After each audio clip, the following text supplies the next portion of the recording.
HTML সিরিজের তৃতীয় পর্বে সবাইকে স্বাগত জানাচ্ছি। আজকে আমরা দেখব আমাদের HTML এ গত দুটি পর্ব ছিল মূলত থিওরিক্যাল, অর্থাৎ কিছু বেসিক কিছু ধারণা আমরা নিলাম HTML সম্পর্কে। আজকে আমরা সরাসরি কোডিংয়ে যাব। আজকে আমাদের আলোচ্য বিষয় থাকবে coding system and showing output, অর্থাৎ কিভাবে আমরা কোডটা করব, HTML ট্যাগগুলো লিখব বা কোড লিখব, লেখার পর আমরা সেটা কিভাবে ফলাফলগুলো দেখব।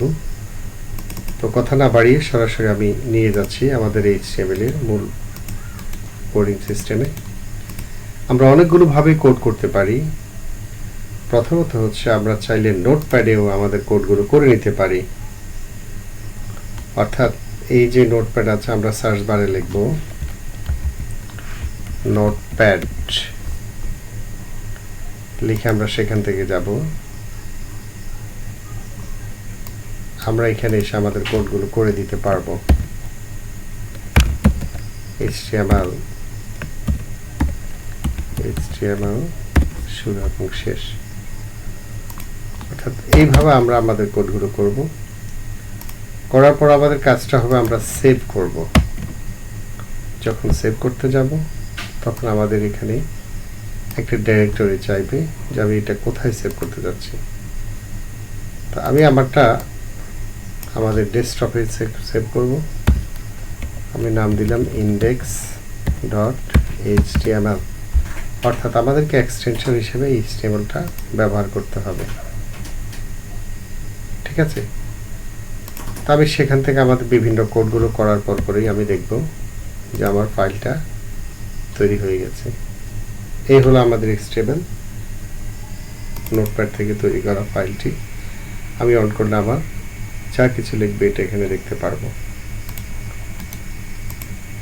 দ্বিতীয় যে পন্থা, অর্থাৎ আমরা চাইলে নোটপ্যাড প্লাস প্লাসে করতে পারি। আমি প্রথমে নোটপ্যাড প্লাস প্লাসটা অন করে নিলাম। আমার এখানে পূর্বে কিছু কোড করা ছিল, আমি সবই বাদ করে দিচ্ছি, অর্থাৎ সেখান থেকে মুছে দিচ্ছি। এখানে আমরা ঠিক সেম কাজটা করব। প্রথমে ফাইলে ক্লিক করব, সেখান থেকে নিউতে যাব, পরে সেভ দেব।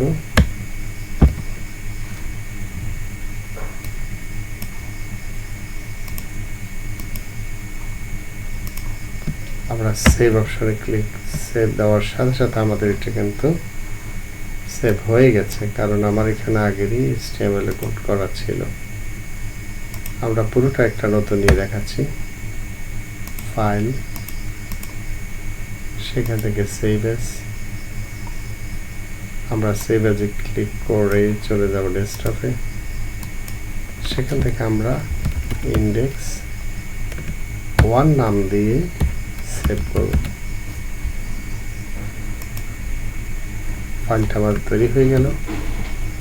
এরপর আমরা আমাদের কোডগুলো এখানে ধারাবাহিকভাবে করে গিয়ে আমরা আমাদের ফলাফলটা দেখতে পারবো। আমাদের HTML পার্টটা আছে সেভ করে নিয়ে আমি HTML আগে ছিল আমাদের ইন্ডেক্স এই অংশটা, অর্থাৎ এই ফাইলটা, এখন তৈরি হয়েছে এই ফাইল। তো আশা করি বোঝা গেছে আমরা কিভাবে HTML আমরা চাইলে আরেকভাবে করতে পারি। রাইট বাটন ক্লিক করে সেখান থেকে নিউ থেকে চলে যাব আমরা টেক্সট ডকুমেন্ট। এরকম একটা মেসেজ আসবে, আমরা এখানে নাম রেখে দেব index2 দিলাম। আমাদেরকে এক্সটেনশন দিতে হবে HTML। বাইরে ক্লিক করব, পপআপ একটা মেসেজ চাইবে, আমি ইয়েস করে দেব। আমাদের এই আরেকটি ফাইল তৈরি হয়ে গেল। তো আশা করি বোঝা গেল আমরা কিভাবে HTML ফাইল তৈরি করব। আজ এ পর্যন্তই।